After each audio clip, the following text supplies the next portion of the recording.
ఎవరి కన్నప్ప నాయనారు? కన్నప్ప నాయనార్ ప్రస్తుత ఆంధ్రప్రదేశ్లోని రాజంపేటలోని ఉటుకూరులోని శ్రీకాళహస్తి సమీపంలో ఉడుపురాలో రాజా నాగవేద మరియు అతని భార్యకు జన్మించారు.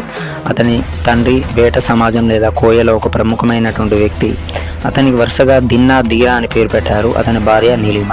అతను శైవ సాధువులకు సమూహమైనటువంటి 63 నాయనార్లలో ఒకరిగా గౌరవింపబడ్డాడు.